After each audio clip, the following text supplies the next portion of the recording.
uvijek imamo i izgovore i odgovore. Danas u izgovorima i odgovorima govori žena koja je arhitekta, ali znači cijelog života nešto gradi, ali već 16 godina u svijetu mrežnog marketinga i odlučila da bude graditelj mreža. S obzirom da vrijeme tako brzo ide i mi smo već probili dobar termin, neću ništa posebno da najavljujem, ona će u svojoj priči sve reći, ja vas molim, veliki aplauz za našim rektorima.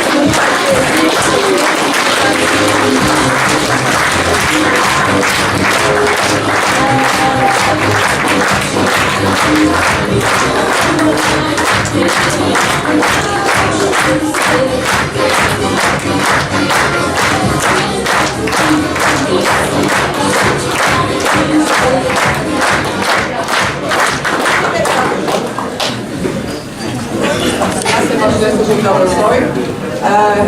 Moramo puno na vašu pauzu. Najteže je zapravo početi, šta bi vam rekla, mislim da svi sve znate, ali ću vam nešto prvo reći o meni za one koji me ne znaju. Dakle, ovo je moja obitelj. Ja sam završila arhitektonski fakultet, moj suprug građevinski. Imali smo svoju firmu, privatnu, građevinsku, do prije 4 godine. I to je jedan od načina koji ja najrađe pamtim, dan kad sam zatvorila žiro račun svoje privatne tvrtke, da se više ne patimo sa radnicima. I onda su nam prihodi u SRF-u bili veći od privatne firme i to je bilo normalno. Imamo dvije prekrasne kćeri, svaki se voli hvaliti sa svojim kćerima, jel? I dva jako dobra zeta. Naša starija kćer je isto se tako, eto kako učite vašu djecu odrastaju tako u nekoj sredini koje ste i vi, živite, tako je naša starija kćer otvorila svoju malu tvornicu piva i zove se Kulir, najbolje pivo na kupi zemaljskoj. Je tako? Robert?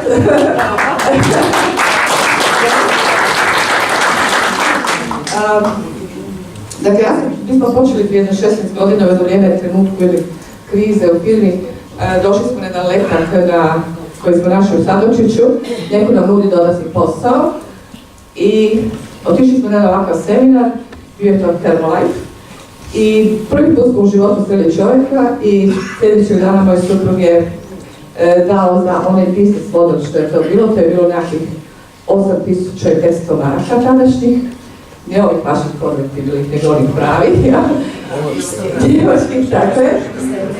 Jer kad krećete sa našim biznisom, onda je uvijek najbolje krenuti od početka, onako kako to spada, kaže najbolje, najviše, pa onda ti je lakše raditi. I bila sam jedna od onih koja je kad mi sponzor, koji čovjek koji da se uključio, rekao, ajmo sad bilo akciju. Nikad to nisam dobro shvatila šta to znači, šta je to akcija. I upravo je to tema o kojoj ja vama danas želim govoriti, jer ja tad nisam znala, pa da vama možda pokušam pokazati kako to izgleda, jel? E sad, ali i ovo je moja obitelj. Znate? Vidite, to su mi sve dragi ljudi i veliki seminari SCNET-a i svaki put samo promenim neku sličicu tamo gdje jesam i tu su moja Nada i Goran i svi ostali i svi naravno. Ono što je bitno da shvatite, svi smo mi SCNET i mene nije briga ko je u kojoj državi, koja je koja karijera, bitno mi da je čovjek i osoba koja želi raditi zajedno sa nama.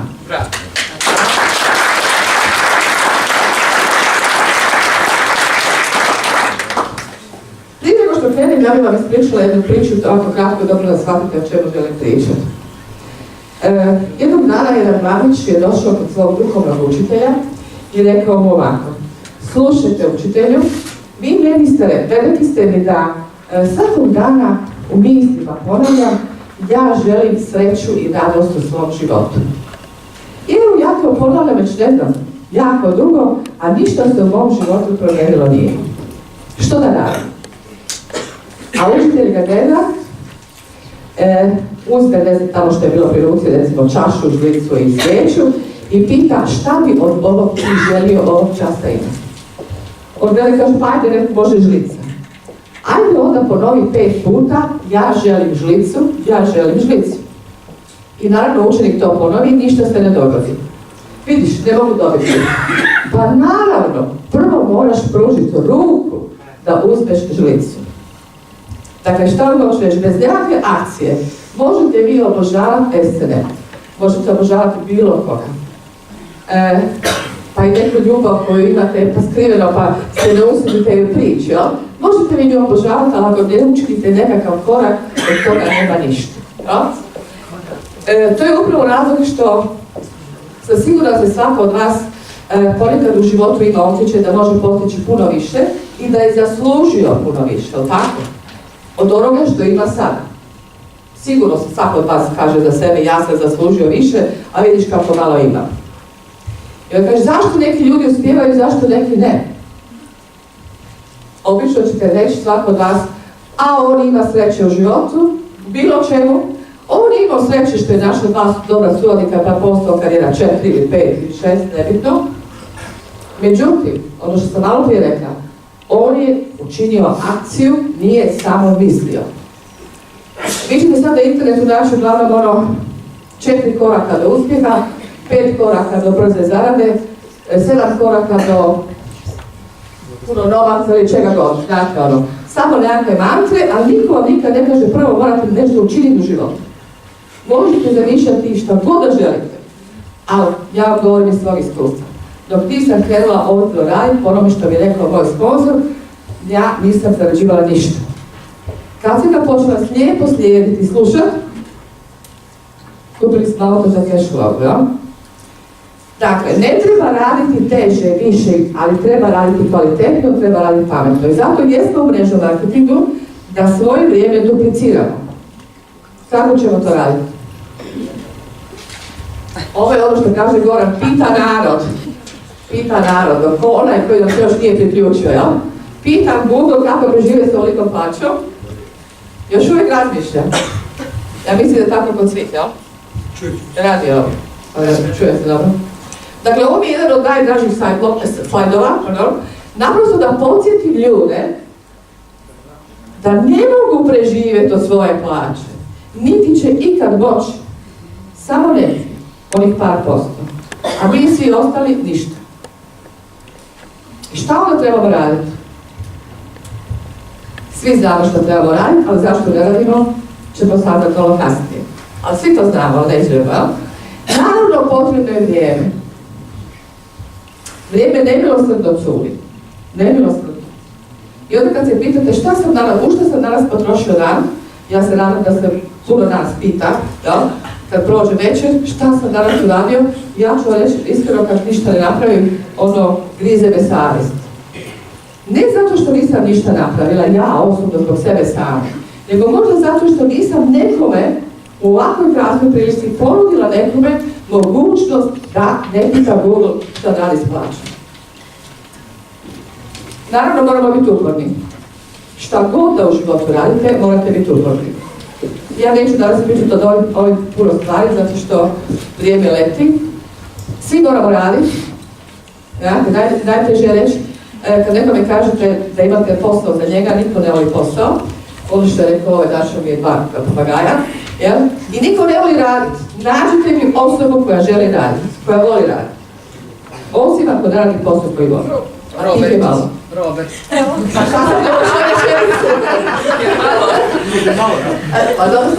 Osim onih koji vole posao koji rade, takvih je malo. Robert je izuzetak, jel? Naravno da moramo planirati nešto, to je pričala i naša draga Jelena. Planirati, jel? Moramo imati neko novo znanje. Za sve one koji do sad nisu radili mrežni marketing, nemate šansu da napravite posao niko. Znate, ja sam vrlo konkretno i kažem, ako ne naučite one stvari, onih 10 osnovnih koraka koji su vam neophodni. Dakle, ne morate ići na fakultet zbog toga da bi to naučili, ali morate nešto promijeniti.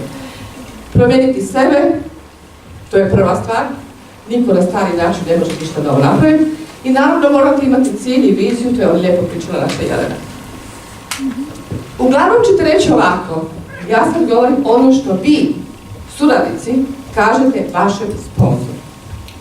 Dakle, ja ne pričam samo o ljudima kojima vi predločite našu ideju. Nema vremena. To je ono najčešće kad kažeš, pa evo, trebaš samo 2 sata dnevno raditi. 2 sata, jel? To je nauka. Nema vremena. A se pitam, ko upravlja vašim vremenom?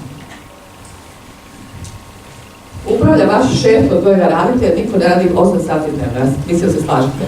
Dok odeš na posao s posla 10-12 sati, ali taj isti čovjek, taj jedan jedini kod kojega radiš, upravlja i tvojim vremenom. A da toga uopće nismo svjesni. Moje vremeno upravlja moj suprug, on je bio moj direktor, recimo, jel? I sada isto. Ali to je nešto drugo. Dakle, hoću vam reći jednu stvar. Sve je u životu duplikacija. Ja kad sam došla na prvi moj seminar Herbalife-u i kad sam vidjela čovjeka koji je bio ovako ovdje na bini i pričao o Herbalife-u, ja obožavam cipele, znate. I kad sam vidjela kakve cipele on nosi, ja sam rekla tu ima love. I rekla sam, ako može on, mogu i ja. Dakle, ako imate ispred sebe osobu koja vam se svidi, koja zna što priča, koja je ovako puna entuzijazma ili ima lijepe cipele, vjerujte mi, tu ima novaca. Ja po mom iskustvu znam. Dakle, uvijek će vam biti ovako, ako može on, mogu i ja. Zato su ključni ovakvi seminari, jer ćete tu sresti ljude koji su isti kao vi. Nisam da ništa bolje od vas, niti bilo od nas, svi smo, ja stvarno govorim, svi smo mi isti, samo neko učinio akciju, drugi nije. Neko je kupio lijepe cipele, neko nije, šalim se. Dakle, nemojte nikad zaboraviti. Ono što vi kažete vašem sponzoru, isto to će reći vama vaš suradnik. Razumete me? Dakle, nema šanse da će biti imalo drugačije, jer to je nešto što je normalna stvar, jer je sve u životu duplikacija. Pogledajte vašu djecu. Jesu li vaša djeca vaša duplikacija? Previše. Neki previše. Neki previše. Ja? Mislim, polazimo od svoje, ja? U životu je kako kuhate, da se mi razumijemo, ja? Kako kuhate sami? Vaša supruga je naučila od svoje majke, ona od svoje majke, ja naučim dalje, dakle sve je u životu duplikacije. Zašto neko misli da u mrežnom marketingu nije? Ono što je bitno, ja znam da svi mi radimo zbog svoje djece i želimo da naša djeca žive bolje. Međutim, reću vam još jednu stvar. Svako od nas ima autoritet kod svoje djece, apsolutno. Do puberteta. Kad dođe dijete u pubertet i kaže daj mi mama 100 kuna, treba mi da odem u diskač ili već negdje, a vi kažete nema, vi ste tog časa izgubili autoritet. Da se niko ne zavarava. A na nama je onda da svojoj djeci omogućimo da ima tih 100 kuna kad god njemu treba. Ne treba pretjerivati naravno sa izlascima, ali vam hoću reći da se na sitnim stvarima gubi autoritet. I zato vaša djeca nikad ne smiju čuti da je vama u životu bilo teško, da ste se jako patili, ma koliko ste patili, jer vaša djeca sva žele čuti kako ste bili hrabri, kako ste se ophrvali životu. I ako išta želite, onda sigurno nikad ne smijete odustati. I opet naglašavam, ne zbog djece, nego zbog sebe.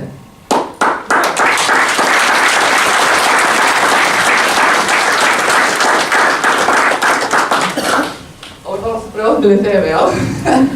Dakle, hoću reći ovako, postoje vam 2 vrste suradnika i 2 vrste sponzora. U globalu, jel? Imate suradnika koji kaže ovako, kao što sam ja prva bila, šta ćeš ti meni govoriti šta ja trebam raditi, ja sam završila fakultet, sve ja znam. Moj prvi sponzor je bio Mašin Bramar.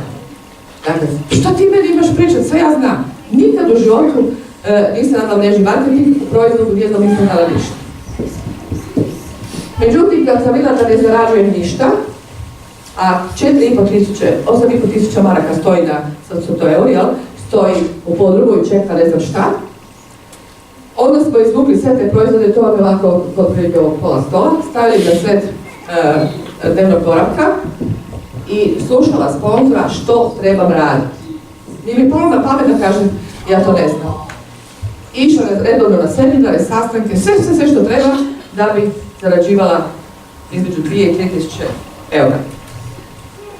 Postoji druga vrsta suradnika, to sam ja poslija, to svako od nas će se prepoznati u jednom trenutku, jel? koja kad shvati veličinu mrežnog marketinga će slijediti upute svog sponzora i raditi sve ono što on kaže bez pitanja zašto. Nema tu pitanja zašto. Ušao si da zaradiš, radi ono što ti se kaže i ne pitaj zašto. To zašto će se kasnije očitovati u voucheru, cash-lovi koji ćeš dobiti. Jer treba pitati zašto. Sve jasno. Ali isto tako postoje dvije vrste sponzora. Jedan će reći ovako, ja znam iz svog iskustva. Ništa ti nemoj raditi. Ti meni samo daj svoje kontakte i ja ću raditi za tebe. I šta ste dobili? Niste dobili suradnika. Ne. Dobili ste nekoga ko čeka da mu vi zaradite novce. I ako se dogodi da jednog dana nemate vremena da radite za njega i ste našli još nekoga, vi ste dobili smrtnog neprijatelja. A? Kako ti meni više ne zarađuješ novce? A da li postoji neko koji ide na posao i ne radi ništa i dobio plaću, a neko drugi radi za njega? Dakle, 8 sati radi svoje radno vrijeme i neko mu šef kaže ne moraš ti raditi ništa, samo sjedi tu. Možda u državnoj službi, ali privatno ne. I postoji sponzor koji kaže isto tako, uči sa mnom, ja sam s tobom sljedećih 30 dana i iza toga te ostavljam da sam radiš i učiš druge. I to se zove onda duplikacija, jel? Ovo su neki od izgovora koji je svako od vas rekao svom sponzoru. Svako. Ovo su mi friške, tako da ja sam rekla da bi jednog dana mogla napisati knjigu izgovora koje sam ja slušala i to bi bio bestseller. Dakle, šta vam hoću reći? Sve ono što vi kažete, jer ova sala bi danas bilo 1000 ljudi, da nije bilo onih koji su rekli ovo. Svom sponzoru, dakle suradnika, upisanih sa pravima, sa biznis modelima. Svi mi ima maturu. Pa šta to daš ti ima si, nemaš ti? Koje pripreme ti trebaš napraviti, u nedjelju nisi ovdje? Ja sam imala, obećala sam mami pospremiti stan. Suprug ima rođendan. Ma molim vas lijepo, šta je? Koji rođendan? 36. 7. Pa do kad mislite slaviti rođendan? 101. godine. Ja? Dok je živ. Ja sam prestala sa 30 i rekla više ne brojim rođendane, sad sam ostala na godinama 30, pa me kapur povrijedio silno kad je rekao da mi stariji i srednjih godina samo imamo karijere. Pa ja se sjećam kod je 30, jer nema više slavljena rođendana.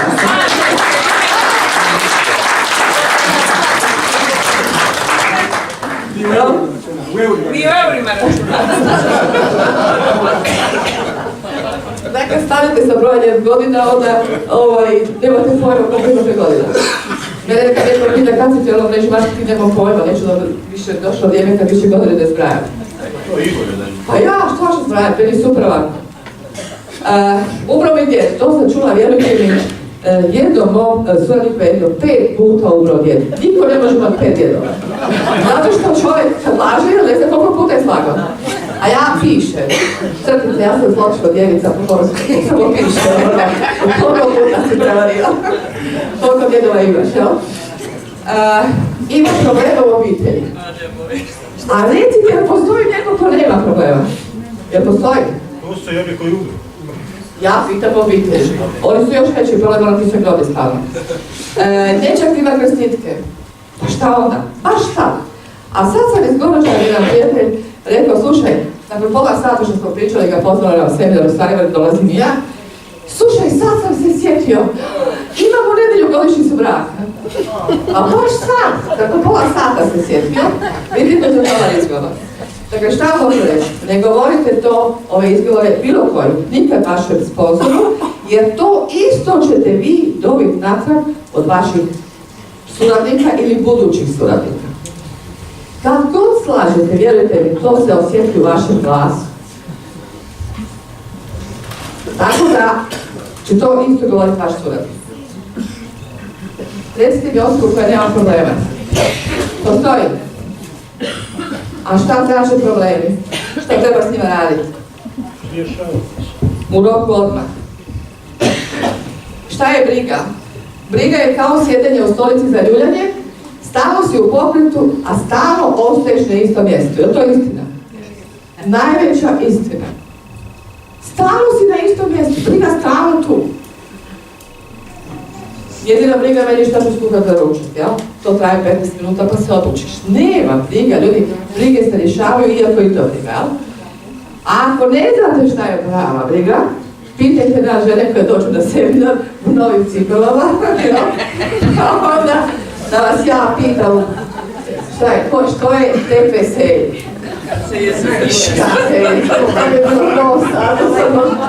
Čovječe kada skila cipele, niko sretniji od mene.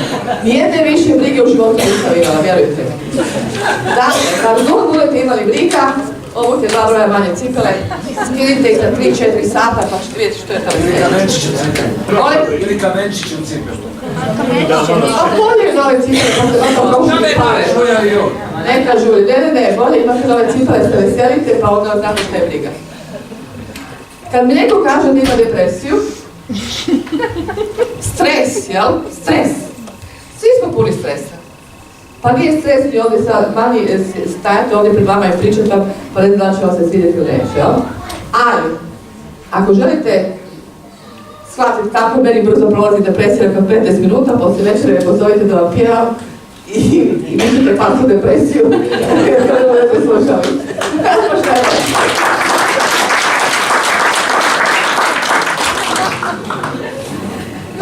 Dakle, depresija, vjerujte mi, traje 15 minuta. Može kraće. Molim? Kraće. Može i kraće. Može i kraće. Samo pomislite na nešto lijepo što želite u životu i nema te depresije koja neće pobjeći od vas. Jer svi mi u životu imamo lijepe stvari. Kaže, uvijek neko kaže ovako, nemam vremena za seminare, to znamo, jel? Nemam za web prezentacije, nemam za ništa, ali zato imam za Sulejmana Veličanstvenog, tako? Imam za našeg dragog Ronaldina, kako kaže Goran, jel? Imam za televiziju.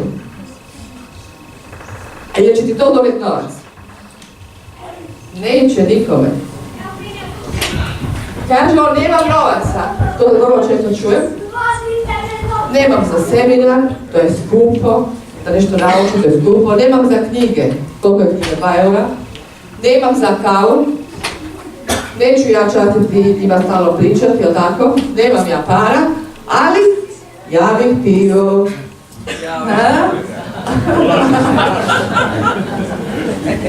Nije da diram vas u srce, ali tu ste rekli, jel? Pa pivo.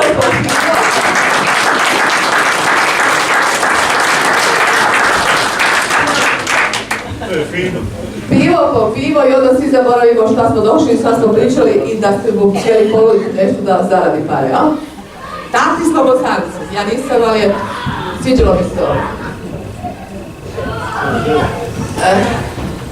Ono što je bitno, ja stalno govorim, treba doveći iz te zone komfora. Šta je zona komfora, kako ću uvijek, ja ću jako već dugačko tu.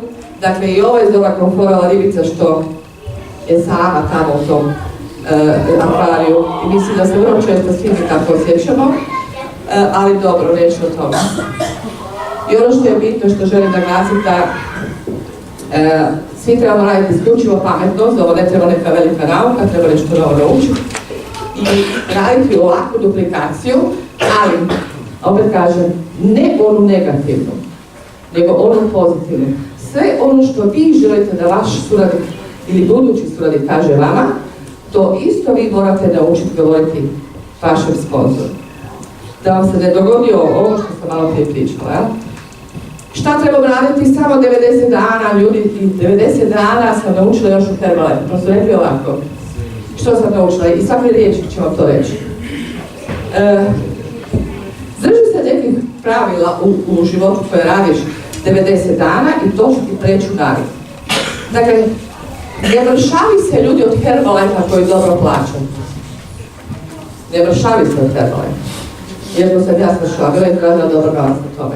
Nego ste naučili čovjeka da 90 dana jede nešto drugačije i jede pravilno. I tih 90 dana je ključno da naučite što treba raditi u SNET-u. 91. dan to je vaša navika, to je nešto što vi radite, a da niste ni svjesni da radite. Jer mi u stvari ne radimo, šta mi radimo? To što ja pričam vama, pričate vi drugima. Jer postoji nešto teže od ovog našeg rada da ljudima priča. Ne kopam kanale, ne čistim subišta, jel? A pogledajte u 10 kod vas, pretpostavljam, kao i u nas u Hrvatskoj, vi u novinama imate u plavom oglasniku do 10-ak stranica osoba koje traže da čiste stubište ili podvodni krov. Ja ne znam koliko bi morali imati zgrada da bi svima udovoljili. A ovo naše je ipak lakše. I zašto neki uspijevaju ili ne, da se vratimo na početak, isto kao rekao Schumacher, osvajao sam titule jer sam dodavao gas tamo gdje su drugi kočili. I to je ključ toga. Nema kočenja, kad jedanput kreneš, ovaj posao se ne radi polako.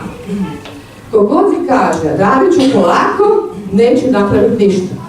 Nakon svako polako izgubiš volju za radom. Ovaj posao se radi brzo ili se ne radi uopće. A vi odlučite što ćete. Jer nemojte zaboraviti sve u životu duplikacije. Ja to volim ponoviti, dakle zato moram raditi kako treba. I pitam vas sad na kraju, da li su ovi ljudi ikada imali onakav izgovor koji sam malo prije dala ili bilo koji drugi? Šta vi mislite? Ja bih da ništa. Ne bi uspjeli. Tako je.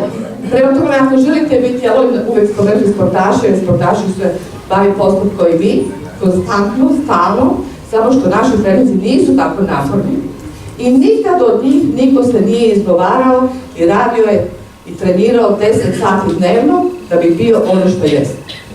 A uglavnom ljudi žele, bez puno truda, bez puno rada, bez puno učenja, imati novaca koliko i oni imaju. Je li točno? I zapamtite, nikad ja uvijek kažem, ovo su vaši dečki, dakle, bez onih 10 osnovnih koraka, bez izglotavanja, bez ičega, krenite, radite i nemate šanse ne biti visoko i biti uspješni. Jer samo uspjeh dolazi novac. A vi se vadite šta ćete. Evo, hvala vam na pažnji.